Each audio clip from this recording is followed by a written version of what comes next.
Un de mes objectifs pour cette année est de devenir un meilleur investisseur. Vous savez pourquoi je fais ces vidéos. Je fais pas ces vidéos pour vous apprendre la finance. Je fais ces vidéos pour partager mon expérience et comme ça, où que vous soyez, vous pouvez voir ce que ça fait quelqu'un qui se lance dans l'investissement, les erreurs que je fais, vous allez voir mes réussites. Ce sera en toute transparence.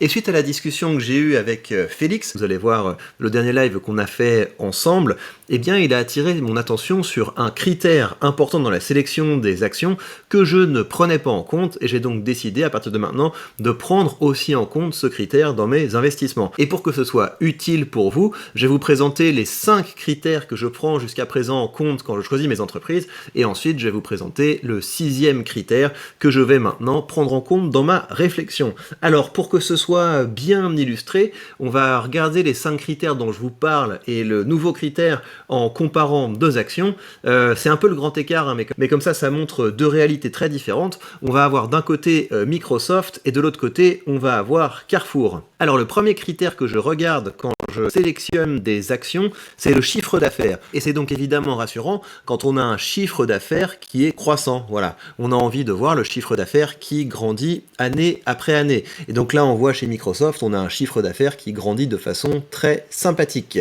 Si on regarde maintenant du côté de Carrefour, le chiffre d'affaires, ça doit pas être trop mal. Voilà, on a un chiffre d'affaires. Ah, ça fait quand même le yo-yo chez Carrefour, mais on a un chiffre d'affaires qui a tendance quand même à grandir. Ceci dit, le chiffre d'affaires, ça vous dit pas grand-chose, parce qu'on peut très bien imaginer une entreprise qui a beaucoup d'argent qui rentre, mais qui en fait absolument n'importe quoi. C'est pour ça que j'aime bien voir non seulement un chiffre d'affaires qui augmente, mais aussi un free cash flow qui augmente. Et donc, on regarde le free cash flow de Carrefour, et là, on a quelque chose qui fait un petit peu le yo-yo. Et si vous voulez, le free cash flow, c'est le cash qui reste dans l'entreprise une fois qu'elle a payé ses impôts, une fois qu'elle a payé toutes les choses nécessaires à son fonctionnement, et une fois qu'elle a payé également les investissements nécessaires à son fonctionnement. Donc ça vous donne vraiment une idée de la richesse qu'est capable de générer l'entreprise pour les actionnaires. Après ils en font ce qu'ils veulent, Ils peuvent décider de payer un dividende plus ou moins gros, ils peuvent décider d'investir dans de nouveaux projets, etc.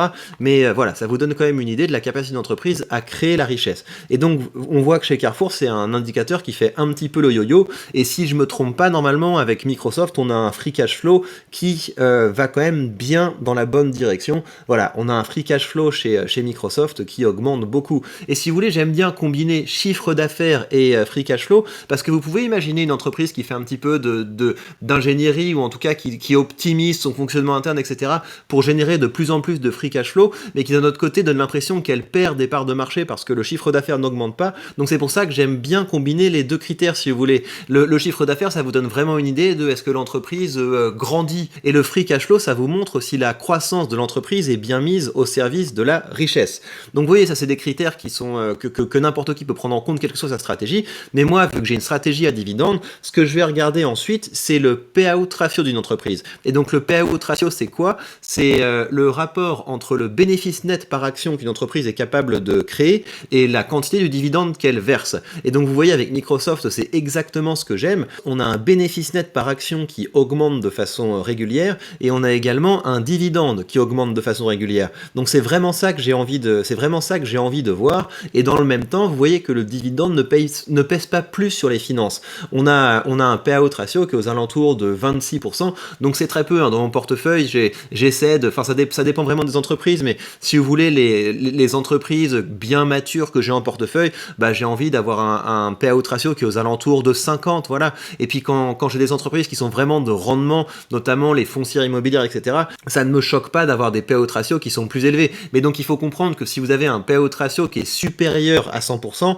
ça veut dire que l'entreprise crame son cash pour payer le dividende. Alors que là, vous voyez, dans Microsoft, c'est vraiment le dividende, c'est pas quelque chose qui pèse sur ses finances. Elle le paye une fois qu'elle a utilisé beaucoup d'argent pour pouvoir se développer, pour pouvoir payer tout ce qu'elle doit payer, et alors même qu'elle augmente son dividende régulièrement, eh bien le dividende ne pèse pas tant que ça sur les finances. Quand on compare avec Carrefour, j'imagine que c'est pas catastrophique, Carrefour c'est pas une entreprise qui est mourante, mais donc quand on regarde ça, on a un dividende par action qui prix a quand même tendance à augmenter, ce qui est sympa, et on a un bénéfice net par action qui a aussi tendance à augmenter. Donc c'est pas mal Carrefour, hein, c'est pas une action à suivre, et on a un payout ratio qui est aux alentours de 50%. L'autre critère que je regarde également, ça c'est mon quatrième critère, c'est est-ce que le dividende augmente de façon rapide. Et donc ça, ce qu'il faut taper sur Google, c'est dividende CAGR, CAGR, et vous pouvez mettre 5 dernières années, vous pouvez mettre 10 dernières années, et on a envie de voir un dividende qui augmente de façon régulière. Souvent, Microsoft fait des hausses de dividendes à 2 chiffres. Donc c'est vraiment pour ça que j'investis régulièrement dans Microsoft. Et pour Carrefour, on a un dividende qui augmente, mais les boîtes françaises, ça peut avoir plus tendance à faire le yo-yo. Mais voilà, encore une fois, je pourrais décider d'investir sur Carrefour en m'en tenant à ces critères. Enfin, le cinquième critère que je prenais en compte, si vous voulez, l'idée c'est que quand vous avez identifié des entreprises qui sont bonnes, donc là on voit que quand on a une stratégie à dividende, on est sur des entreprises qui sont pas mal, la question c'est est-ce que c'est un bon moment pour l'acheter? Et c'est là qu'intervient le PER, et le PER c'est un indicateur qui vous donne une idée de est-ce que c'est survalorisé ou pas. Et donc la bonne manière de faire, c'est pas de regarder le chiffre comme ça de façon absolue hors contexte. La question c'est est-ce que par rapport à d'autres entreprises du secteur, le chiffre que vous avez là est un chiffre élevé, et par rapport au marché en général, est-ce que c'est un chiffre qui est élevé? Donc quand vous êtes sur Carrefour, vous allez taper PER du CAC 40, vous allez voir si Carrefour est élevé par rapport à ça, et puis à côté de ça, vous pouvez comparer avec d'autres magasins, avec d'autres entreprises de la distribution. Pour Microsoft, vous avez un PER qui est assez élevé, vous voyez, c'est plus élevé que le marché, et donc, mais après, la question c'est est-ce que c'est élevé par rapport à Apple, est-ce que c'est élevé par rapport, je sais pas moi, à Adobe, est-ce que c'est élevé par rapport à d'autres boîtes qui sont un petit peu dans le même domaine. Et l'autre chose, c'est qu'il y a certaines entreprises, même si elles sont un petit peu survalorisées, on se dit que c'est vraiment de la qualité, ça vaut la peine de les avoir en portefeuille. Après, c'est vraiment des questions de stratégie, hein. Il y a des personnes qui vont avoir plutôt une stratégie de trading, à savoir, ils vont développer une ligne dans une entreprise, donc on va acheter du Microsoft, et puis après on va trouver que c'est un petit peu haut, on va vendre une partie, et puis après on va racheter quand ça va être plus bas, etc. C'est quelque chose que je vais avoir tendance à éviter de faire, parce que les entreprises, je les ai pour le dividende, et donc quand ça monte, je vais peut-être avoir tendance à moins les racheter, mais si ça baisse, c'est là que je vais pouvoir renforcer. Mais je vais pas jouer à rentrer, à sortir de mes positions, mais après c'est apparemment en théorie c'est une assez mauvaise idée de jouer à rentrer, à sortir de ses positions, mais si c'est ce que vous aimez faire, qui suis-je pour vous juger? Mais si vous voulez, quand on reste à ces critères, on se dit ouais, Carrefour, pourquoi pas, etc. Et c'est là qu'il y a un sixième critère qui est très intéressant, et le sixième critère c'est celui des marges. Et si vous voulez, les marges, c'est le rapport entre ce que l'entreprise doit dépenser pour pouvoir créer ses produits et ce qu'elle obtient de la vente de ses produits. Et donc c'est très intéressant les marges, parce que ça vous permet de voir si l'entreprise est vraiment rentable, si l'entreprise est capable de gérer beaucoup d'argent avec un minimum de cash. Et si vous voulez, c'est là qu'il y a un écart absolument massif qui se creuse entre Microsoft et Carrefour. Vous voyez, quand on regarde les marges, par exemple les marges nettes, on a chez Microsoft des marges aux alentours de 31-36%, etc. 34-35%, donc c'est plutôt stable, et ça c'est quand même des marges qui sont plutôt élevées. Quand on regarde Carrefour, vous avez des marges qui sont rikiki. Vous voyez 1,4, 0,9, 1,47, 1,30, etc. Et donc ça, qu'est-ce que ça veut dire? Ça veut dire que, évidemment, Carrefour, ça veut dire que Carrefour doit dépenser énormément d'argent pour acheter des produits, pour entretenir ses magasins, pour s'occuper de son personnel, etc.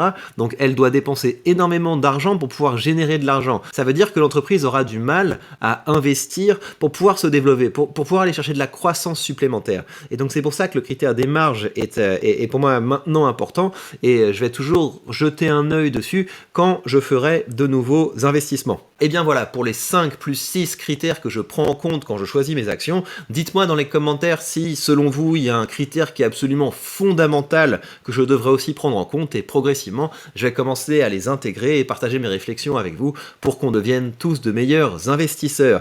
Alors, côté investissement, 2 petites choses. Donc vous savez, toutes les semaines, j'achète une part du SP500, et ça, c'est pas vraiment pour moi, c'est pour mes enfants. J'ai envie d'avoir une ligne du SP500 qui grandit dans mon portefeuille. Quand mes enfants seront ados, j'utiliserai cette ligne pour leur verser leur argent de poche, et quand ils seront majeurs, je vendrai cette ligne et ça leur fera un bon capital de départ pour commencer à investir. Et je vous rappelle évidemment que si vous voulez commencer à investir, vous avez sous cette vidéo le lien vers le courtier que j'utilise avec une action gratuite dès que vous créditez votre compte. Par ailleurs, côté investissement, ce qui va animer ma soirée parler d'investisseurs, c'est que je vais essayer de choper des parts de ce nouveau produit qui vient d'arriver sur Realty. Donc Realty, c'est une plateforme qui vous permet d'acheter des morceaux de maison. Et là, ce qu'ils ont fait, c'est que c'est pas une propriété individuelle qu'ils vendent, ils vendent 17 propriétés d'un coup, et donc ça veut dire que pour 50$, vous vous exposez à 17 petites maisons à Détroit qui sont toutes louées, qui vont commencer à vous verser un loyer tous les lundis, et vous avez un rendement de 9,63%. Donc évidemment, je vais essayer de choper ça pour pouvoir continuer à faire grandir mon portefeuille. Ça, vous voyez, c'est le portefeuille que je suis en train de construire chez Realty. Donc vous avez à la fois des petites maisons, vous avez également des gros pavés comme ça, des ensembles de maisons, et j'en ai à Détroit, j'en ai à Chicago, j'en ai en Floride, et donc à Cleveland aussi. Et Realty a vocation à se diversifier aussi géographiquement. Et c'est intéressant hein, quand vous voyez mon portefeuille, je viens de dépasser le dollar par jour. Ça me rapporte près de 7$ par semaine, 30$ par mois et 363$ par an. Et mon objectif cette année, c'est que Realty me rapporte 100€ par mois. Donc c'est pour ça que je vais continuer d'investir régulièrement là-dedans. Je vais être content si j'y arrive, hein, parce que c'est souvent la foire d'empoigne quand des nouvelles propriétés sortent. Je vais essayer de choper des petits morceaux de ça, et je vous rappelle que si vous voulez commencer à investir sur Realty, vous avez sous cette vidéo mon lien affilié, et en suivant ce lien, ça me fait gagner un petit quelque chose, ça ne vous coûte rien, et ça permet comme ça de soutenir la chaîne. Et bien voilà, prenez bien soin de vous, et à très vite pour de prochaines news.